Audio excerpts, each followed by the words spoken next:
사람들은 저를 식당 할머니라 불렀습니다. 이름도 헌신도 잊혀진 채 35년 동안 저는 주방에서 땀과 눈물을 쏟아야 했습니다. 때로는 감사 대신 원망을 들어야 했고 십자가 앞에서 주님, 제 수고가 헛된 것입니까? 울부짖은 날도 많았습니다. 그러나 놀랍게도 아무도 몰랐던 제 작은 봉사를 하나님은 결코 잊지 않으셨습니다. 오늘 저는 그 눈물의 이야기를 나누려 합니다. 이야기를 하기 전에 영상 아래 구독과 좋아요 버튼을 눌러주시면 이 간증이 더 많은 분에게 전해집니다. 그 한 번의 손길이 누군가의 인생을 살리는 씨앗이 될 수 있습니다. 감사합니다. 저는 김정숙 권사입니다. 경기도 수원에 있는 작은 교회에서 35년 동안 주방 봉사를 해왔습니다. 제가 처음 교회에 발을 들였을 때는 29의 젊은 아내였습니다. 믿음의 불씨가 아직 작았던 시절 주님을 만난 감격을 안고 가장 먼저 손에 쥔 것이 국자였습니다. 예배를 드리고 나면 성도님들을 위한 식사 준비가 늘 필요했습니다. 그때부터 제 발걸음은 언제나 강단이 아닌 좁은 부엌으로 향했습니다. 처음에는 기쁨이었습니다. 따끈한 국 한 그릇을 받아든 성도님들의 얼굴에 피어나는 미소를 보는 것만으로도 제 마음은 채워졌습니다. 아이들 웃음소리, 장로님들의 감사 인사, 교제 속에서 느껴지는 따뜻한 가족 같은 분위기. 그것은 제 신앙의 뿌리를 깊게 내려주는 은혜의 시간이었습니다. 그러나 세월이 흐르면서 제 마음은 서서히 무거워지기 시작했습니다. 교인 수가 늘어날수록 주방의 일손은 더 필요해졌고 자연스레 제 자리는 더 깊이 주방 안에 고정되었습니다. 사람들은 점점 제 이름보다는 식당에서 밥하는 집사님, 나중에는 식당 할머니라 불렀습니다. 처음에는 대수롭지 않게 들렸습니다. 그러나 어느 날 한 청년이 친구에게 저를 가리키며 저분은 우리 교회 식당 할머니야 라고 말하는 것을 들었을 때 제 마음은 알 수 없는 서러움으로 무너져 내렸습니다. 저는 성도님들을 사랑해서 교회를 섬기고 싶어서 봉사를 시작했습니다. 하지만 시간이 지날수록 저의 헌신은 이름 없는 노동으로만 기억되는 듯 했습니다. 설교단에 서는 목사님은 존경을 받았고 찬양대에 서는 성도들은 박수를 받았습니다. 그러나 주방에서 쏟아지는 땀과 눈물은 누구도 주목하지 않았습니다. 저는 그저 식탁 뒤편의 이름 모를 교회 구석의 그림자로만 남아 있었습니다. 가끔은 제 속이 까맣게 타들어갔습니다. 허리는 점점 더 굽어졌고 무릎은 쉴 새 없이 아팠습니다. 냄비를 들어 올릴 때마다 허리에 찌르는 듯한 통증이 밀려왔습니다. 그럼에도 불구하고 내가 아니면 누가 이 일을 감당하겠는가라는 마음 하나로 버텼습니다. 하지만 돌아오는 것은 감사합니다 라는 말보다 때로는 국이 왜 이렇게 싱겁냐, 반찬이 왜 이러냐는 투정이었습니다. 집으로 돌아오는 길, 제 발걸음은 무겁기만 했습니다. 남편은 종종 교회 일만 한다고 서운함을 내비쳤습니다. 아이들도 엄마는 늘 교회에만 있다고 불평했습니다. 가족의 이해를 받지 못한 채 홀로 감당해야 하는 짐은 더욱 무겁게 다가왔습니다. 저는 종종 부엌 한쪽에 앉아 국자에 묻은 국물을 훔치며 눈물을 삼켰습니다. 아무도 보지 않는 곳에서 아무도 모르는 시간에 흘린 눈물이었습니다. 그럼에도 불구하고 제 마음 한편에는 여전히 작은 소망이 있었습니다. 누군가의 빈 배를 채우는 이 수고가 주님께는 향기로운 제물이 되리라는 믿음이었습니다. 그러나 사람들의 무심한 시선과 끝없는 일거리는 그 믿음을 서서히 갉아먹었습니다. 주님, 제 봉사가 의미가 있습니까? 제 이름을 아시는 분은 오직 주님뿐입니까? 라는 질문이 제 가슴속에서 솟아올랐습니다. 저는 그 질문을 안고 다시 무거운 국솥을 들었습니다. 예배가 끝나면 어김없이 주방으로 달려갔습니다.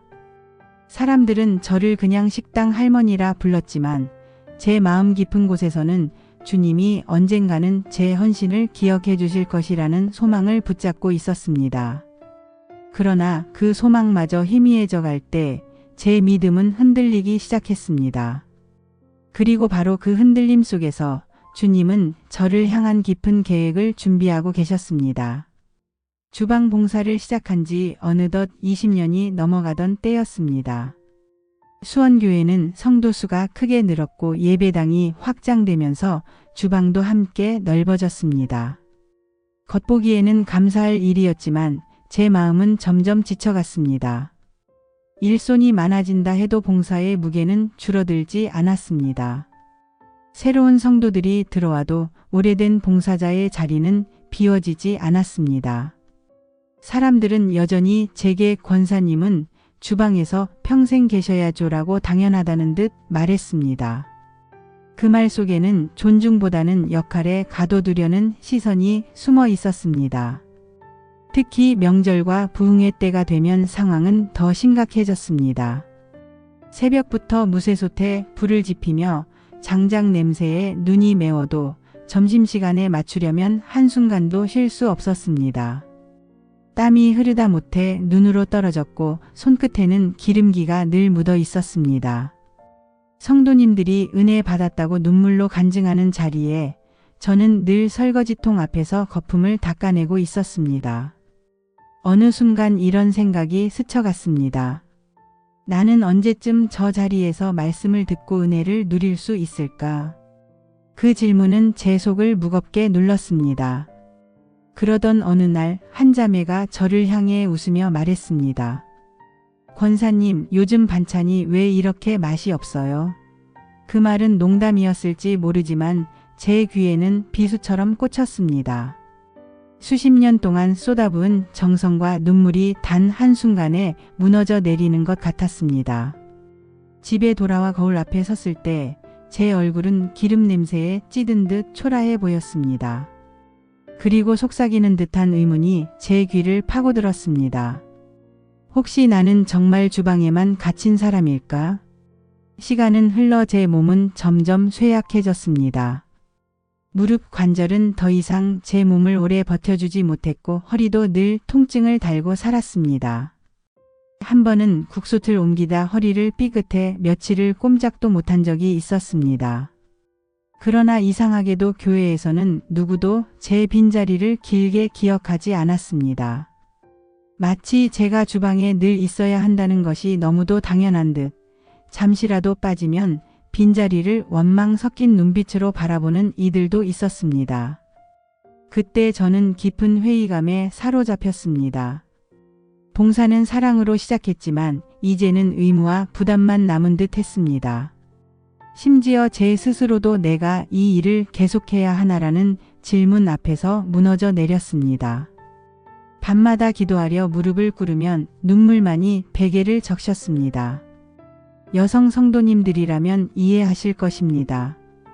가족을 돌보며 동시에 교회를 섬길 때 그 무게가 얼마나 무거운지. 남편과 자녀를 챙기고 시댁의 일과 친정의 일까지 감당해야 하는 삶 속에서 교회 봉사는 더 이상 작은 일이 아니었습니다. 그런데 그 수고가 당연시될 때 마음 깊은 곳에서는 설명할 수 없는 공허함이 찾아옵니다. 저 역시 그 공허함 속에서 점점 믿음을 잃어가고 있었습니다. 그러던 어느 날 교회 행사 중 큰 사건이 일어났습니다. 점심을 준비하던 중 불길이 갑자기 솥 아래서 치솟아 주방 안이 연기로 가득 찼습니다. 성도들이 놀라 비명을 질렀고 아이들이 울부짖었습니다. 그 순간 저는 본능적으로 국솥을 밀어내고 불길을 막아섰습니다. 팔과 손등이 불에 그을렸지만 다행히 큰 화재로 번지지는 않았습니다. 그날 교회는 무사했지만 제 몸에는 깊은 화상 자국이 남았습니다. 그런데 놀라운 것은 그 사건 이후에도 사람들의 시선은 크게 달라지지 않았다는 사실이었습니다. 권사님 덕분에 큰일 막았네요 라는 말은 있었지만 이내 또다시 제 이름은 식당과 같은 의미로 불렸습니다. 저는 그 순간 더욱 큰 절망 속으로 빠져들었습니다. 사람들의 감사는 순간일 뿐 제 존재는 여전히 주방에 묶여 있음을 절실히 깨달았습니다. 그날 밤 저는 무너져 울부짖었습니다. 주님, 저는 도대체 무엇입니까? 사람들은 저를 그냥 식당 할머니라 부르지만 주님께도 저는 그저 그런 존재입니까? 제 이름은 언제쯤 기억될 수 있습니까? 제 기도는 차갑고 공허한 천장에 부딪혀 돌아오는 듯 했습니다. 불길 사건 이후 제 몸은 점점 더 쇠약해졌습니다. 화상 자국은 시간이 지나도 쉽게 사라지지 않았고 손가락 관절은 굳어 국자를 오래 잡기도 힘들었습니다. 그러나 저는 여전히 주방에 서 있었습니다. 누구도 저를 대신해 그 자리를 맡으려 하지 않았기 때문입니다. 사람들은 당연히 제가 그곳에 서야 한다고 여겼습니다. 마치 주방은 제 운명이라도 된 것처럼 누구도 의문을 품지 않았습니다. 가끔은 예배당에서 들려오는 찬양 소리가 제 마음을 더욱 허무하게 만들었습니다. 내 영혼이 은총 입어라는 성가대의 고백이 들려올 때 제 영혼은 은총이 아닌 피로에 눌려 있었습니다. 국솥을 젓는 제 손은 떨렸고 눈가에는 눈물이 번졌습니다. 저 소리에 나도 함께하고 싶다. 그러나 나는 왜 늘 이 자리에서만 머무는가? 속삭임 같은 질문이 제 안에서 흘러나왔습니다. 그 질문은 점점 더 날카로워져 제 믿음을 흔들었습니다. 어느 해 부흥회 저는 극심한 허리 통증으로 도저히 국솥을 들 수 없게 되었습니다. 결국 예배당 의자에 앉아 말씀을 들을 기회가 찾아왔습니다. 하지만 제 마음은 온전히 말씀에 집중할 수 없었습니다. 사람들의 속삭임이 귓가를 때렸기 때문입니다. 오늘 점심은 늦는다더라. 권사님이 이제는 연세가 많으셔서 그런가 봐. 그 말은 저를 말씀에서 멀어지게 했습니다. 설교자가 외치는 은혜의 단어보다 성도들의 불평이 더 크게 들려왔습니다. 저는 고개를 떨군 채 눈물을 삼켰습니다. 그날 이후로 저는 집에서도 웃음을 잃었습니다. 남편은 이미 오래전부터 제 교회 생활을 못마땅해 했습니다. 교회가 뭐길래 당신 몸을 이렇게 망가뜨리냐는 그의 목소리는 서운함이 아니라 분노에 가까웠습니다. 자녀들도 성장하면서 엄마는 늘 교회에만 있다고 원망했습니다. 가족의 눈에는 저는 더 이상 따뜻한 엄마, 다정한 아내가 아니라 늘 피곤에 찌든 그림자 같은 존재였습니다. 그들의 원망을 들을 때마다 제 가슴은 찢어지는 듯 했습니다. 한쪽을 세우려 하면 다른 한쪽이 무너져 내리고 끝내는 둘 다 잃는 듯한 공허함이 찾아옵니다. 저는 밤마다 방 한켠에서 무릎을 꿇고 울었습니다. 그러나 그 울음은 주님께 닿기보다는 제 안에서 메아리쳤습니다. 마치 주님조차 제 기도를 외면하시는 듯한 침묵이 이어졌습니다. 어느 날은 이런 고백까지 터져 나왔습니다. 주님, 이제 그만두고 싶습니다.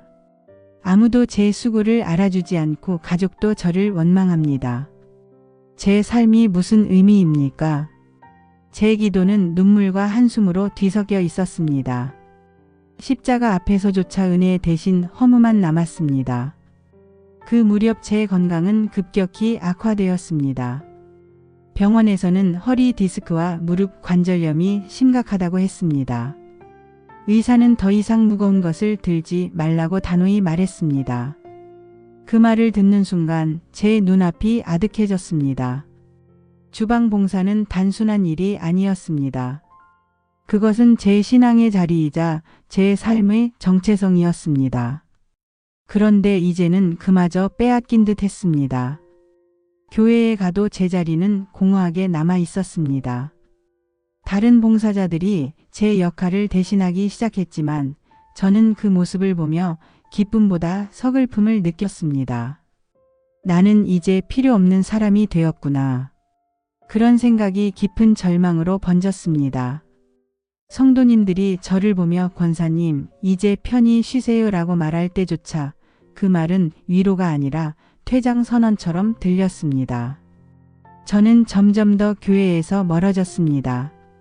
예배당 안에서도 마음은 텅 비어 있었고 찬양의 가사는 제 귀에 닿지 않았습니다. 하나님마저 제게서 등을 돌리신 듯 침묵 속에 계셨습니다. 결정적인 순간은 어느 주일이었습니다.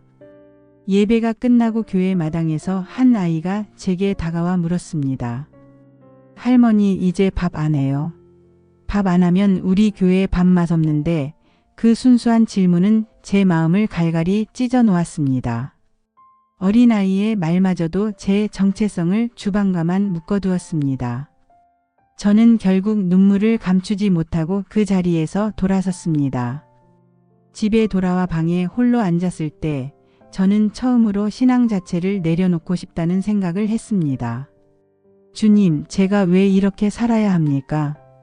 교회도 가족도 누구도 저를 알아주지 않습니다. 차라리 제 삶을 끝내는 것이 더 나을지도 모릅니다.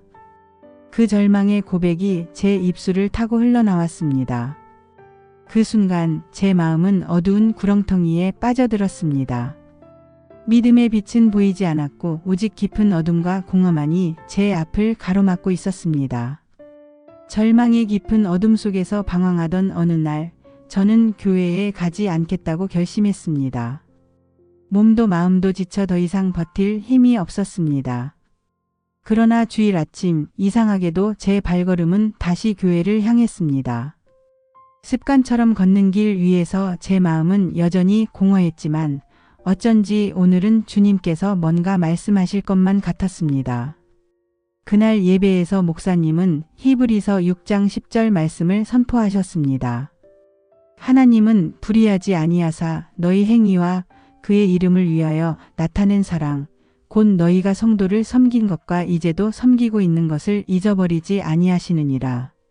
그 순간 제 심장이 크게 뛰었습니다. 수십 년 동안 아무도 몰라준 수고와 눈물이 주님께는 결코 잊히지 않았다는 사실이 말씀으로 선포되었습니다. 제 눈에서는 뜨거운 눈물이 흘러내렸습니다. 주님이 여전히 저를 보고 계셨다는 확신이 제 가슴에 스며들었습니다. 예배가 끝나고 돌아서는데 한 중년의 자매가 제게 다가왔습니다. 권사님, 혹시 저를 기억하시나요? 저는 어릴 적에 권사님이 국밥을 퍼주실 때마다 마음이 따뜻해졌습니다. 사실 저는 그 시절 집안이 많이 힘들었는데 교회에서 먹었던 그 한 그릇이 제게 큰 힘이 되었어요. 그때 느낀 사랑 때문에 지금까지 교회를 떠나지 않고 있습니다. 그 말을 듣는 순간 제 무너진 마음에 새로운 빛이 스며들었습니다. 제가 퍼주었던 밥 한 그릇, 아무도 기억하지 않을 줄 알았던 작은 수고가 한 영혼을 붙잡아 주었음을 깨달았습니다. 눈물이 솟구쳤습니다. 주방에서 흘린 땀방울이 결코 헛되지 않았음을, 주님께서 그것을 영혼 구원의 도구로 사용하셨음을 알게 되었습니다. 그날 이후 저는 다시 주방으로 들어갔습니다. 그러나 예전과는 다른 눈으로 모든 것을 바라보기 시작했습니다. 국솥에 끓는 국물은 단순한 음식이 아니라 주님의 사랑을 담는 그릇이었습니다. 반찬을 나누는 손길은 생명을 전하는 통로였습니다. 사람들은 여전히 저를 식당 할머니라 불렀지만 제 마음속에서는 주님이 저를 내 딸, 내 종이라 불러주고 계셨습니다. 그 부르심 하나로 저는 다시 서게 되었습니다. 여성 성도님들은 아마 잘 아실 것입니다. 우리의 삶 속에 작은 말 한마디, 작은 기억 하나가 큰 위로와 회복으로 다가올 때가 있습니다. 때로는 가족의 짧은 격려, 때로는 성도의 작은 고백이 절망의 무게를 덜어줍니다. 저에게는 그 자매의 고백이 바로 주님의 음성이었습니다. 정수가, 너의 수고는 결코 헛되지 않았다. 그리고 놀라운 일이 이어졌습니다. 어느 청년이 제게 다가와 말했습니다. 권사님, 제가 교회를 떠나려던 순간이 있었는데 예전에 권사님이 제 접시에 반찬을 조금 더 담아주시면서 힘내라, 하나님이 너와 함께 하신다 하신 말씀이 아직도 기억에 남습니다. 그 말 때문에 제가 다시 주일학교 교사로 서게 되었어요. 저는 그 청년의 고백을 들으며 무릎이 꺾이는 듯 했습니다. 단순한 반찬 한 숟가락, 작은 격려 한마디가 한 영혼을 다시 세워주었다는 사실 앞에서 저는 주님 앞에 무릎 꿇고 감사하지 않을 수 없었습니다. 그 순간 제 마음에 성령의 위로가 강물처럼 밀려왔습니다. 그날 집에 돌아와 저는 처음으로 남편에게 제 마음을 고백했습니다. 여보, 그동안 내가 가족을 많이 돌보지 못해 미안해요. 하지만 주방에서 한 그릇을 퍼주며 영혼을 붙잡을 수 있었다는 고백을 들었어. 하나님이 나의 수고를 기억해 주셨다는 걸 알게 되었어. 남편은 말없이 제 손을 잡아주었습니다. 그 따뜻한 손길은 다시금 저를 일으켜 세우는 힘이 되었습니다. 이제 저는 주방 봉사를 더 이상 짐으로 여기지 않습니다. 그것은 하나님께서 제게 맡기신 거룩한 사명이었습니다. 사람들은 여전히 이름을 불러주지 않아도 괜찮습니다. 주님께서 저의 이름을 기억하시고 저의 눈물을 보시고 저의 손길을 통해 영혼을 살리셨기 때문입니다. 세월이 흐른 지금 저는 여전히 교회 주방에서 봉사하고 있습니다. 그러나 제 마음은 예전과는 전혀 다릅니다. 사람들은 여전히 저를 식당 할머니라고 부릅니다. 하지만 이제는 그 이름조차 서럽지 않습니다. 주님께서 제 이름을 아시고 저의 눈물과 땀방울을 기억해 주신다는 확신이 제 영혼을 붙들고 있기 때문입니다. 저는 깨달았습니다. 주방 봉사는 단순히 밥을 짓는 일이 아니라 주님의 사랑을 나누는 통로였습니다. 국솥 안에 담긴 국물은 단순한 음식이 아니라 주님이 배고픈 영혼에게 베푸시는 은혜의 상징이었습니다. 사람들은 밥을 먹고 금세 잊어버리지만 그 밥을 통해 전해진 주님의 사랑은 영원히 남습니다. 저는 그 사실을 너무 늦게 알았습니다. 하지만 늦게라도 깨달을 수 있었음에 감사할 뿐입니다. 어느 날 교회에 새로 등록한 한 가정이 식사 후 제게 다가왔습니다. 그들은 눈물을 글썽이며 말했습니다. 권사님, 사실 저희는 경제적으로 많이 어려워 교회에 나올 엄두조차 못 냈습니다. 그런데 따뜻한 밥을 대접받으며 마음이 열렸습니다. 우리가 다시 살아갈 용기를 얻었습니다. 그 말을 들으며 저는 다시금 확신했습니다. 주방은 단순한 부엌이 아니라 생명을 살리는 작은 성전이라는 것을.